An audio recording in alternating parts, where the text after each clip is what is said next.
경기장은 침묵에 휩싸였습니다. 2020년 북중미 월드컵.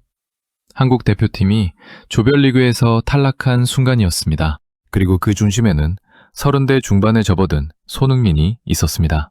나이가 들수록 따라붙는 시선이 있습니다. 바로 에이징 커브, 기량 저하에 대한 우려입니다. 하지만 손흥민은 소속팀 LAFC에서 여전히 압도적인 도움 기록을 쌓아가며 이 모든 의심에 정면으로 맞서고 있었습니다. 스포츠 한입입니다. 오늘은 손흥민 선수의 은퇴를 둘러싼 진짜 속마음에 대한 이야기를 준비했습니다. 끝까지 함께 해주세요. 조별리그 탈락이라는 결과는 손흥민 개인에게도 한국 축구 전체에도 무거운 질문을 던졌습니다.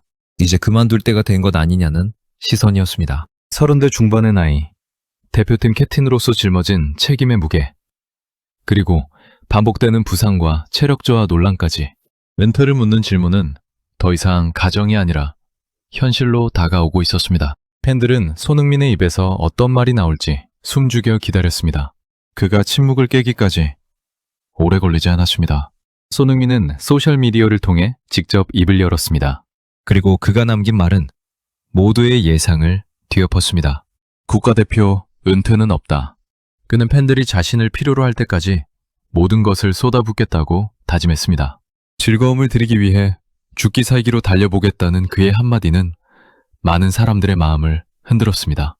탈락의 아픔 속에서도 그는 물러서는 대신 다시 한번 운동화 끈을 묶었습니다.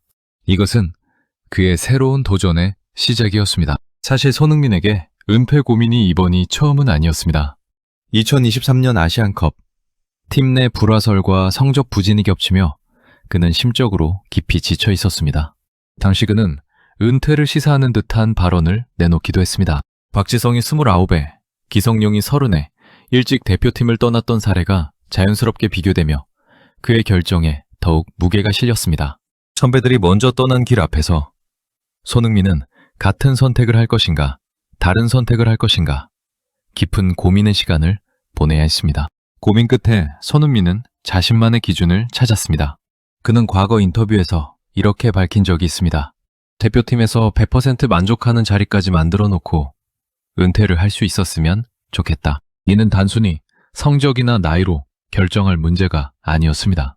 자기 자신이 떳떳하게 웃으며 떠날 수 있는 순간, 그것이 진짜 은퇴의 기준이었습니다.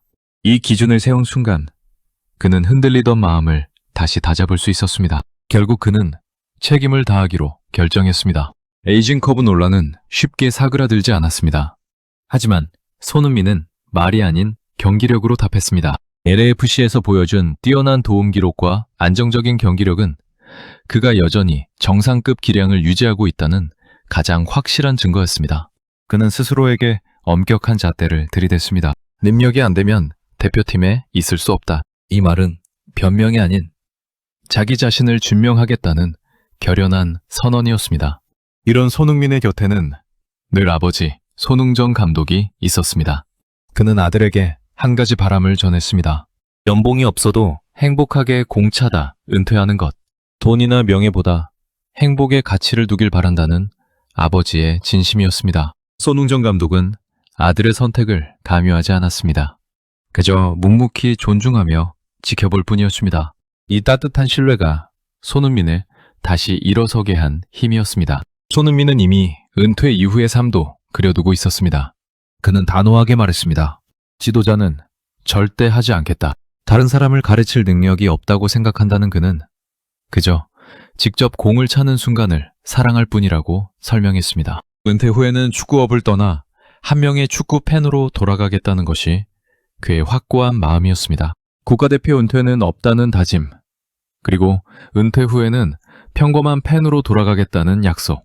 이 두 가지 선언 사이에서 손흥민이 진짜로 지키고 싶었던 것은 단 하나, 행복이었습니다. 오늘 영상이 재미있으셨다면 좋아요와 구독 눌러주세요. 여러분의 응원이 스포츠 한입을 만드는 힘입니다. 다음 영상에서 또 만나요.